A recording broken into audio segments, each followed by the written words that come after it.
Kalishi Paco. Je remercie le Seigneur Dieu de m'avoir donné cette opportunité de partager mon témoignage et sa parole. J'espère et je prie pour que cela suscite finalement quelque chose de positif en vous. Je vais d'abord raconter quelques événements de ma marche avec le Seigneur qui, je crois, vous aideront à mieux comprendre cette information que je suis sur le point de partager avec vous. Il n'y a pas si longtemps, alors que je n'étais pas pleinement consacré dans ma marche avec le Seigneur, mais que je suivais la prière et le jeûne, j'ai commencé à vivre des rencontres surnaturelles. Juste avant que ces événements ne commencent, il fut un temps où j'étais aux prises avec des problèmes financiers, et ceux-ci ont conduit ma famille et moi à déménager de la maison dans laquelle nous vivions car la bonne relation que j'avais auparavant avec mon propriétaire a finalement suivi son cours. Après avoir déménagé, il ne nous restait plus d'autre choix que d'emménager avec ma mère qui habite juste à Cabo. Elle a eu la gentillesse de nous donner une de ses chambres d'amis dans sa maison et nous n'y sommes restés qu'1 mois. Je n'ai pas honte de révéler que pendant ce temps, aussi priant que j'étais dans une lutte intermittente avec l'alcool. Comme nous ne voulions pas continuer à être un fardeau pour ma mère, juste après 1 mois, nous avons décidé de chercher une maison dans laquelle nous pourrions emménager. Finalement, ma femme a trouvé une maison de 2 chambres qui était bien conçue mais n'avait pas d'électricité parce que le propriétaire était encore en train d'installer le câblage électrique. Pressés de déménager, nous avons rapidement payé le loyer et avons emménagé là-bas. J'ai continué ma prière et mon jeûne habituel pendant les premiers jours de notre séjour là-bas, et tout semblait bien aller jusqu'à ce que je commence à faire des rêves étranges pendant la nuit. L'un de ces rêves m'a donné une mauvaise impression de la maison. Dans ce rêve, j'ai vu des créatures humanoïdes et figurées, essayant d'entrer dans nos habitations, mais elles étaient tenues à distance par une puissante fierté de lion. Ce rêve m'a fait supposer que quelque chose n'allait pas dans notre nouvelle maison. Quelque temps plus tard, comme si les choses ne pouvaient pas devenir plus étranges, notre voisin immédiat a partagé avec véhémence ses réflexions et m'a dit que ma famille et moi n'allions pas rester longtemps dans cette maison, sans toutefois préciser pourquoi. Une nuit, alors que nous dormions, j'ai senti mon esprit quitter mon corps et je me suis immédiatement dirigé vers le couloir menant à la cuisine et au salon. Soudain, une voix m'a dit que quelque chose de mal était enfoui sous le sol du couloir lors de la construction des fondations de la maison. En entendant cette voix, j'ai vu une silhouette démoniaque apparaître du sol et elle a plané juste devant moi. Quand il a commencé à m'attaquer, j'ai invoqué le nom de Jésus-Christ à plusieurs reprises et il a finalement disparu sous le sol. Dans les jours qui ont suivi, nous avons vécu des événements plus troublants et nous nous sommes donc intensifiés avec la prière. Vers la fin du mois, ma femme a trouvé une maison vacante quelque part et je n'ai pas hésité à la payer. Nous avons quitté joyeusement la maison du mal et une lourdeur nous a été enlevée. Dans notre nouvelle maison, nous avons continué à prier même si ma lutte contre l'alcool était toujours d'actualité. J'ai continué à prier et à crier à Dieu d'enlever ma consommation d'alcool, et une nuit, quelque chose d'extraordinaire s'est produit. Pendant que je dormais, mon esprit a de nouveau quitté mon corps et je me suis retrouvé juste à l'extérieur de notre maison face à une haie qui séparait notre maison de celle de notre voisin. À côté de moi se tenait un homme dont je ne distinguais pas clairement le visage et la silhouette, mais il y avait en lui une sorte de paix et de sérénité qui rayonnait et couvrait tout mon être. Il montra alors la haie de fleurs et me dit comment il allait me couper des branches infructueuses, mais je ne comprenais pas tout de suite ce qu'il voulait dire par là.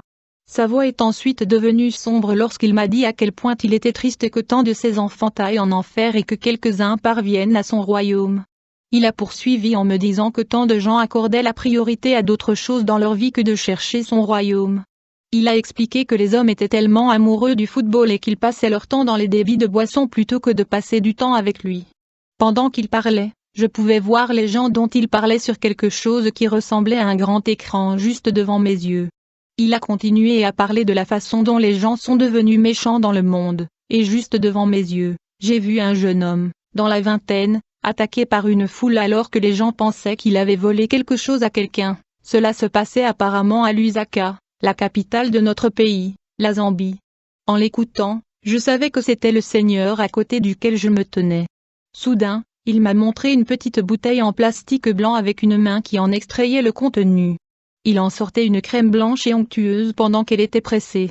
Il m'a alors demandé de laisser sortir tout ce qui était en moi, tout comme la bouteille blanche était en train de se vider. Je n'ai pas compris tout de suite ce qu'il voulait dire par là. Après cet incident, mon envie d'alcool a complètement disparu et j'ai facilement réussi à m'en tenir à l'écart de façon permanente. J'ai alors compris ce qu'il voulait dire en me coupant des branches infructueuses. Plus tard, Dans mon étude de la Bible, j'ai été étonné quand je suis tombé sur Jean 15 2.2 qui parle de couper et d'élaguer des branches parce que les paroles du Seigneur pour moi étaient exactement les mêmes que celles de cette écriture. Dès lors, ma marche avec le Seigneur s'est affermie, avoir des visions et entendre la voix en transe sur mon lit est devenu régulier. Certaines visions que j'ai eues portaient sur les membres de ma famille et d'autres sur d'autres choses. Je dois dire que j'étais déjà membre occasionnel d'une certaine église de mon quartier avant de commencer à vivre ces choses, mais à cause de ma foi nouvellement trouvée, j'ai décidé de m'engager. Un dimanche, avant d'être ordonné diacre, j'ai vécu quelque chose à l'église pendant la louange et l'adoration qui m'a secoué. Alors que je me tenais debout et que j'adorais, j'ai vu ce qui ressemblait à un nuage sombre sous une forme humanoïde entrer à l'intérieur de l'église depuis le toit, et il a plané sur la chair et a finalement disparu. J'étais secoué car je ne pouvais pas comprendre pourquoi quelque chose d'aussi mauvais entrait dans l'église. Le service ce jour-là n'était pas ordinaire, aucune prédication n'a eu lieu, il n'y avait que la louange et l'adoration, et de nombreuses manifestations démoniaques expérimentées. À la fin du service, un segment de témoignage a eu lieu et j'étais parmi ceux qui ont raconté ce qu'ils avaient vécu. Je me souviens m'être tenu devant la congrégation et avoir expliqué l'étrange phénomène surnaturel que j'avais vu, mais je n'ai pas mentionné son apparence sombre car je ne voulais pas effrayer l'église. Peu de temps après avoir témoigné, une femme s'est levée et a révélé comment sa fille à côté de laquelle elle était assise, âgée d'environ 9 ans, lui a dit qu'elle avait vu quelqu'un apparaître devant les rideaux juste derrière la chaire. La fille était trop secouée pour expliquer correctement ce qu'elle avait vu. Un sentiment de soulagement m'est venu de savoir que je n'étais pas le seul à avoir vu quelque chose d'étrange dans l'église. À partir de ce jour, je n'ai jamais été en paix car des pensées d'incertitude ont continué à s'attarder dans mon esprit. J'ai prié le Seigneur à ce sujet mais je n'ai pas reçu de réponse immédiatement. Environ 5 mois plus tard, j'ai eu une vision dans la nuit et j'étais dans notre église en train de prier avec une femme dirigeante de l'église et d'autres femmes se tenant près les unes des autres. J'étais le seul homme là-dedans. Les visages des femmes étaient différents des visages réels des femmes que je connais à l'église, mais dans cette vision, elle et moi nous connaissions. Soudain, la femme dirigeante de l'église dans la vision est entrée dans une crise de manifestation démoniaque, je l'ai pointée du doigt et j'ai ordonné au démon de la laisser partir. Elle est ensuite tombée au sol alors que les femmes la tenaient. Soudain, j'ai vu un démon tenant une petite créature hideuse à la peau pâle entrer dans l'église par l'entrée. Planant dans les airs, il est venu directement là où j'étais. Au moment où il m'est parvenu, j'ai essayé d'appeler le nom de Jésus-Christ mais il n'a pas pu sortir de ma bouche. Il a ensuite commencé à étendre ses bras vers moi, avec la même petite créature démoniaque dans ses mains, puis j'ai fermé les yeux avec mes paumes. Quand je les ai ouverts, je l'ai vu s'éloigner en me souriant d'un air narquois, et ma vision s'est terminée comme ça. J'étais confus et je me demandais en quoi consistait la vision, alors j'ai décidé de prier à ce sujet et j'ai demandé au Seigneur de me révéler sa signification. En 2 jours environ, j'ai enfin tout compris.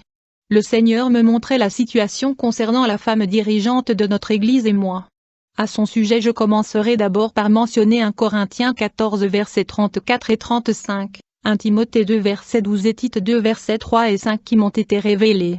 Quand j'ai lu ces versets, j'ai découvert qu'ils parlent tous de l'interdiction faite aux femmes de prêcher et du genre de rôle que les femmes devraient jouer dans les églises. J'ai donc étudié d'autres écritures à l'appui et j'ai réalisé qu'il y a certaines choses que nous ne devrions pas faire simplement parce qu'elles ne plaisent pas au Seigneur. J'ai essayé de contourner ce problème en supposant que peut-être Paul ne voulait pas dire ce qu'il disait, mais j'ai ensuite regardé à la fois son ministère et ses rencontres divines et j'ai réalisé qu'il n'y avait aucun moyen qu'il ait pu se tromper parce que ses enseignements venaient directement de Dieu. Sur le chemin de Damas, le Seigneur lui parla directement et lui ouvrit les yeux sur la vérité. Dans Actes 22 versets 17 et 18, le Seigneur lui parla à nouveau, le pressant de quitter Jérusalem. Dans Actes 23 verset 11, le Seigneur Jésus parla de nouveau à Paul et lui ordonna de rendre témoignage de lui à Rome, et sur son chemin vers Rome, peu avant le naufrage, il nous est dit dans Actes 27 verset 22-24 que le Seigneur envoya un ange pour lui donner l'assurance que lui, ainsi que d'autres hommes sur le navire, n'allaient pas perdre la vie. C'est assez évident que les enseignements et les instructions de Paul ont été directement inspirés par Dieu, et donc ils ne devraient pas être ignorés et mal interprétés. Galates 1 verset 1 dit, Paul, un apôtre envoyé non des hommes ni par un homme, mais par Jésus-Christ et Dieu le Père, qui l'a ressuscité d'entre les morts.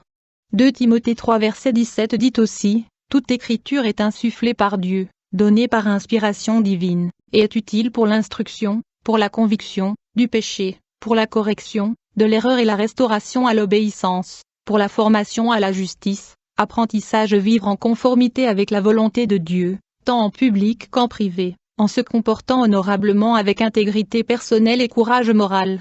En ce qui me concerne, en ce qui concerne le rêve, j'étais averti de ne pas croire à un mensonge et de devenir plus tard victime d'influences démoniaques. C'est tout ce que j'ai à dire sur cette affaire. Dieu se lasse parfois de notre entêtement et de notre orgueil en nous abandonnant au pouvoir du malin. L'Antéchrist n'a pas encore été révélé, mais sa puissance a déjà couvert la terre. 2 Thessaloniciens chapitre 2 versets 9 à 11 dit, « Le méchant viendra avec la puissance de Satan et accomplira toutes sortes de faux miracles et prodiges, et utilisera toutes sortes de tromperies méchantes sur ceux qui périront. Ils périront parce qu'ils n'ont pas accueilli et aimé la vérité pour être sauvés.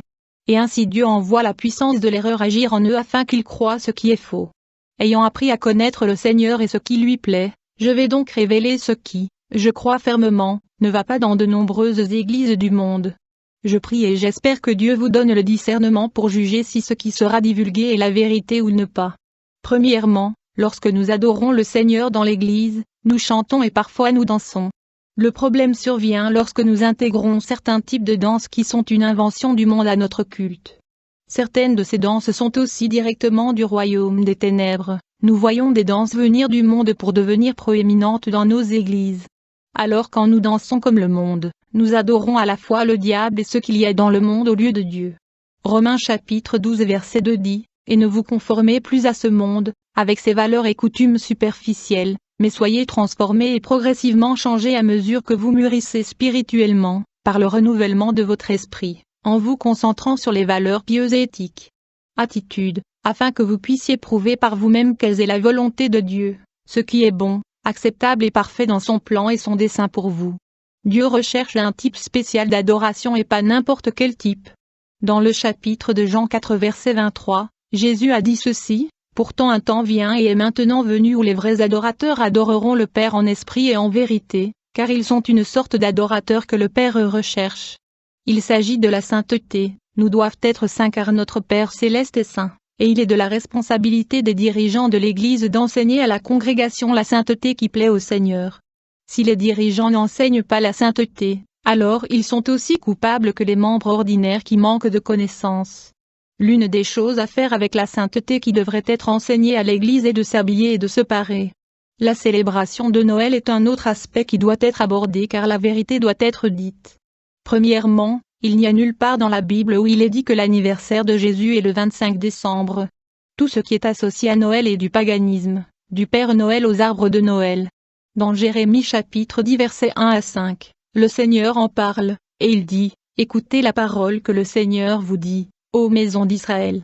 Ainsi parle le Seigneur, n'apprenez pas la voie des païens, ne soyez pas effrayés par les signes du ciel, car les païens s'en effrayent, car les coutumes des peuples sont vaines, car on coupe un arbre de la forêt, l'ouvrage de la main de l'ouvrier, avec une hache. Avec de l'argent et de l'or, ils le fixent avec des clous et des marteaux pour qu'il ne tombe pas. Ils sont droits comme un palmier, et ils ne peuvent pas parler, ils doivent être portés, car ils ne peuvent pas aller seuls. N'ayez pas peur d'entre eux, car ils ne peuvent faire le mal, ni faire aucun bien. C'est une honte parce que nous voyons l'Église faire les mêmes choses contre lesquelles le Seigneur parle. Tout ce que nous faisons qui est associé à Noël est en vain et va à l'encontre de la vérité de Dieu. Permettez-moi de souligner à nouveau que ce n'est pas mon opinion personnelle, mais c'est la parole de Dieu qui est dans son saint livre. Le point suivant concerne la gestion des finances à l'Église. C'est une question très sensible car, comme le Seigneur Jésus l'a enseigné, l'argent a le potentiel de conduire beaucoup au mal. Dans Matthieu chapitre 6 verset 24, le Seigneur dit, « Personne ne peut servir deux maîtres. Soit vous haïrez l'un et aimerez l'autre, soit vous serez dévoués à l'un et méprisez l'autre. Vous ne pouvez pas servir à la fois Dieu et de l'argent. » Alors, comment l'argent est-il censé être utilisé dans l'Église? En plus de s'occuper de la construction de l'Église et d'autres choses telles que le transport, Dieu veut que les finances soient utilisées pour aider l'Église qui est le peuple, ses membres qui sont pauvres et qui manquent. Cela plaît sûrement au Seigneur. Inutile de dire que cela a été pratiqué par l'Église du Nouveau Testament fondée par les apôtres qui étaient avec le Seigneur Jésus-Christ. Ainsi, les dirigeants de l'Église ne devraient pas considérer les dîmes et les offrandes comme leur source de revenus.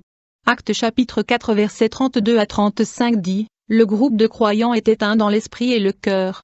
Aucun d'entre eux n'a dit que l'un de leurs biens leur appartenait, mais ils ont tous partagé les uns avec les autres tout ce qu'ils avaient. Avec une grande puissance, les apôtres ont témoigné de la résurrection du Seigneur Jésus, et Dieu a versé de riches bénédictions sur eux tous. Il n'y avait personne dans l'Église qui était dans le besoin. Ceux qui possédaient des champs ou des maisons, les vendaient, apportaient l'argent reçu de la vente, et le remettre aux apôtres, et l'argent a été distribué à chacun, selon ses besoins.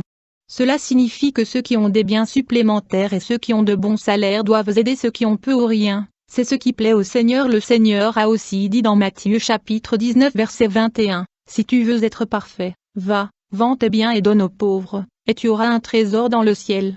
Alors viens, suis-moi. » Le Seigneur parlait ici de ceux qui ont beaucoup de biens, car les pauvres ne peuvent pas donner ce qu'ils n'ont pas.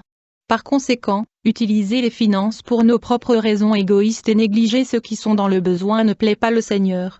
Michée chapitre 3 verset 11 dit, « Ces chefs jugent pour un pot de vin, ces prêtres enseignent pour un salaire, et ces prophètes devinent pour de l'argent. Pourtant, ils s'appuient sur le Seigneur et disent, « Le Seigneur n'est-il pas parmi nous? Aucun mal ne peut nous arriver. » L'autre chose que je veux porter à votre attention est le baptême d'eau. Tous ceux qui viennent à la foi devraient être baptisés d'eau immédiatement, et s'il y a ceux qui ne le sont pas mais qui assistent habituellement au service religieux et ont acquis la connaissance nécessaire avec la repentance dans leur cœur, ils devraient également être baptisés au nom de Jésus. Christ sans délai. Jésus a été baptisé comme un exemple de ce que nous devons faire. Actes chapitre 2 verset 38 dit, Pierre a répondu, « Repentez-vous et soyez baptisés, chacun de vous, au nom de Jésus-Christ pour le pardon des péchés. » Dans cette exposition, je n'ai rien inventé car toutes les expériences mentionnées sont factuelles et mes vues sont un extrait direct du livre saint du Seigneur et non de la théologie des hommes. Que Dieu bénisse. Amen.